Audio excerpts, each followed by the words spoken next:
Kari. A long title for a large study, I guess. This is the list of authors, and as you mentioned, Anne Lohuis should have been the first presenter, but she couldn't make it to this meeting, unfortunately. But I'm happy that we are allowed to present our the first outcomes of our study. I have no personal conflict of interest, but I need to mention that the study has been funded by the Dutch Organization for Health, Research and Development. I mean, I'm happy that there are many similarities with the Swedish study. We also asked ourselves, is it proper for GPs to advise and prescribe the use of an app?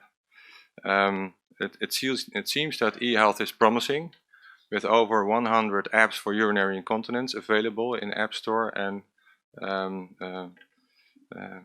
online. But when we look at the literature, there we especially find effectiveness and cost effectiveness when compared to watchful waiting or postponed treatment. And mainly the studies that were published in the period that we conducted our studies were just on stress in urinary incontinence. Our research question was to study what is the effectiveness of app treatment for stress, urinary incontinence and urgency and mixed urinary incontinence compared to care as usual. And the main conclusion of our study is that app treatment is not inferior to care as usual, and I will explain more about that, and that both app and care as usual are effective for the treatment of urinary incontinence.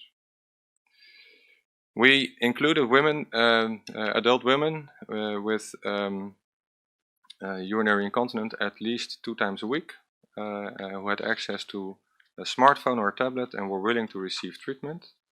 And we recruited them through general practices. It was quite difficult, and that's one of the problems. And afterwards, not afterwards, but during the study, we also recruited women through social media, and that was quite a success. And I didn't mention the exclusion criteria, but this was a copy-paste of the Swedish group. So if you remember the exclusion criteria from TOA, then I'm happy. Care as usual. In the care as usual group, women were advised to visit their GP. We informed the GP of the outcomes of the baseline assessment, and according to our guidelines, treatment may include pelvic floor muscle training or bladder training, pessary treatment, drug treatment, prescription of absorbent products, or refer to a continence nurse, pelvic physiotherapist, or the urogynecologist. In the intervention group, all women got access to the urine control app, which also has quite some similarities with the app TATE. And based on their predominant problem, they were led to either the pelvic floor muscle training or bladder training as a first step of treatment. And also the level of treatment, the level of exercises increased. And of course we provided much information in the app about incontinence and what lifestyle advisors could add as well. We have chosen for a pragmatic design because that reflects clinical practice, and chosen for a non-inferiority trial to show that the app may be at least as effective as care as usual. Especially because e-health may offer other advantages, for example costs or patient preferences. And our primary outcomes after 4 months were similar. There was the change of severity in incontinence measured with the ICIQ UI short form. And the secondary outcomes I will mention in these presentations are the quality of life, global improvement of symptoms, and the number of urinary incontinence episodes per day. And a long-term effect after 1 year, and costs were also taken into account, but not in this period, not in 4 months. Sorry for the small font. We enrolled 350 participants, and after baseline assessments we needed to exclude 88 women. We randomized 262 women. Luckily we had a perfect combination of 131 in both groups. After 4 months of follow-up, we had some loss to follow-up, and one of the main reasons for the loss to follow-up was that women found it difficult to complete questionnaires if they didn't receive any care. So they thought they were not allowed to complete a questionnaire. That's unfortunately the main reason. And for the analysis, the primary analysis was the pair protocol analysis. Women had to have had at least downloaded the app and accessed the app for at least once. And in the care as usual group, they needed to have visited the GP office at least once. There were no large baseline dissimilarities. There was mainly stress or mixed incontinence with stress dominancy.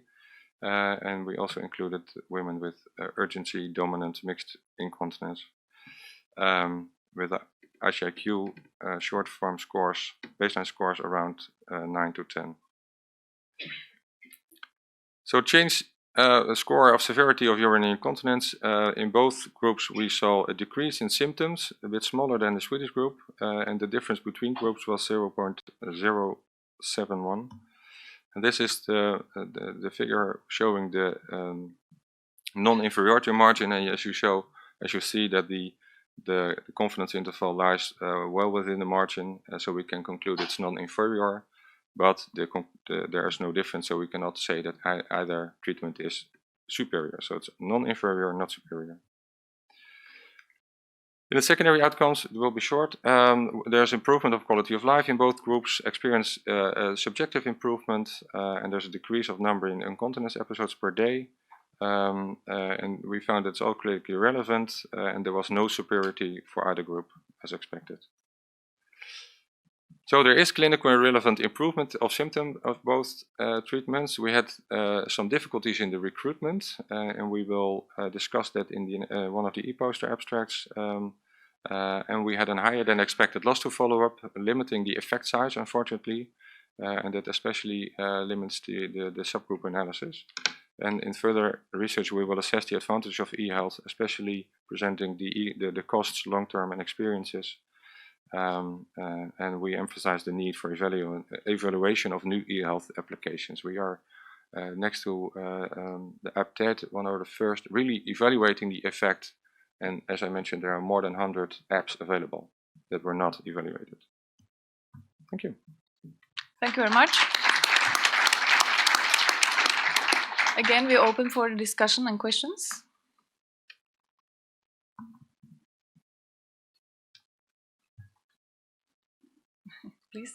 Please.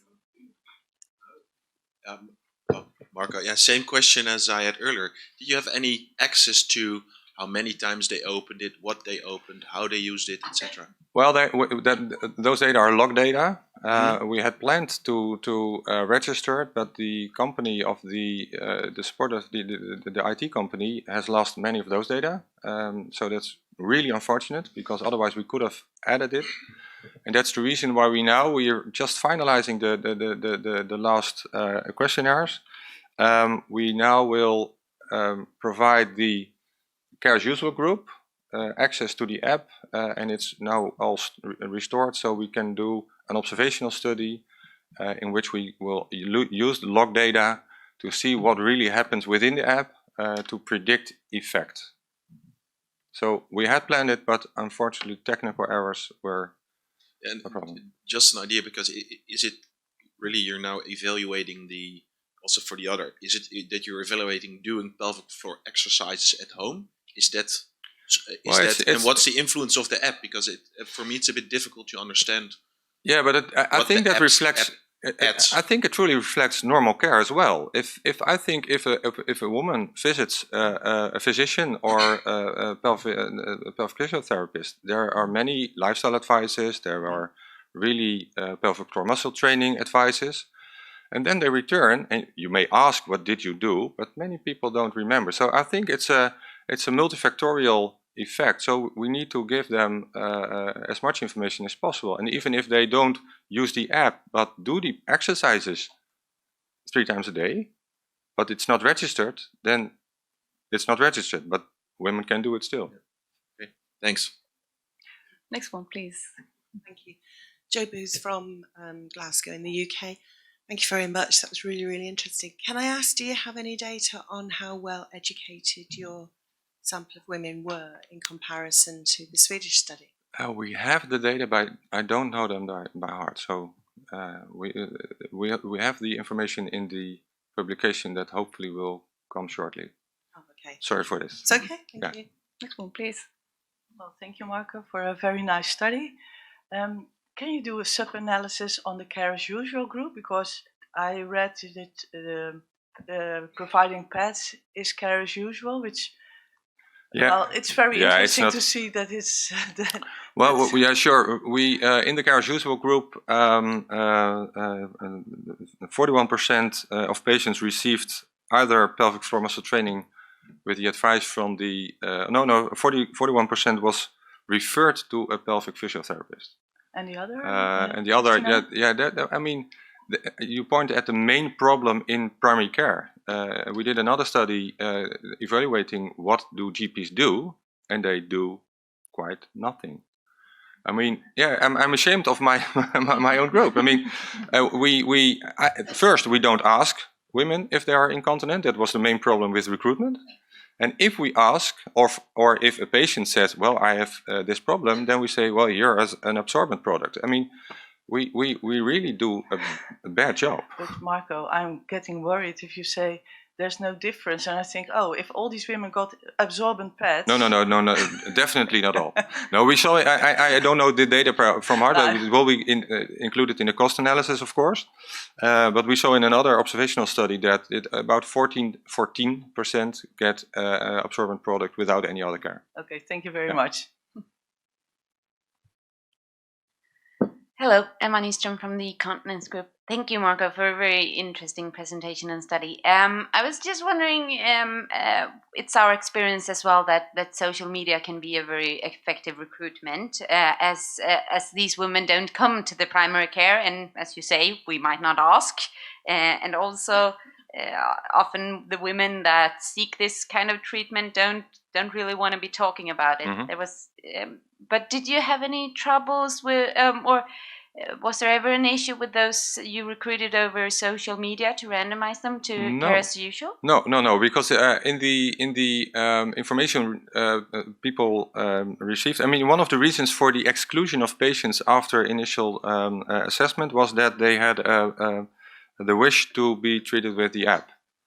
And if you have an urgent wish for one arm, then you cannot participate. But I think it was not. That was also the case for patients recruited by the primary care physician. So there was not a problem for randomization. But we still, I think it's one of the. We will look in more detail if the not going to the GP after randomization is higher in that group. I mean, that may be the case. Yeah. It would be interesting. Thank you. Yeah, we will definitely look.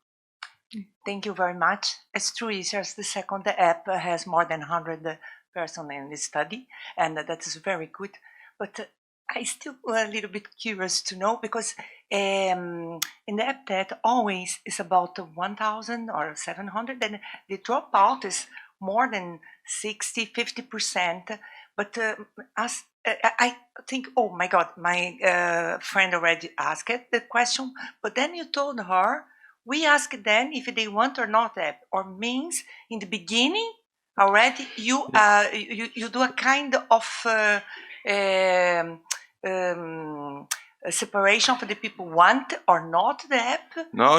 It's comparable to any other study in which you randomize. If a patient refuses one of the arms after randomization, then you cannot randomize the person. Okay, but that's the main reason. So. Okay. But this is very low dropout. Yeah, it is. But I guess it's because of the information. I mean, we enrolled at least half of patients were already visiting the GP. So I think they're open for treatment by the GP, and some were just willing to only accept the app treatment. So. Sorry, we need to stop there, but we can continue the discussion. Thank you very much. Thank you.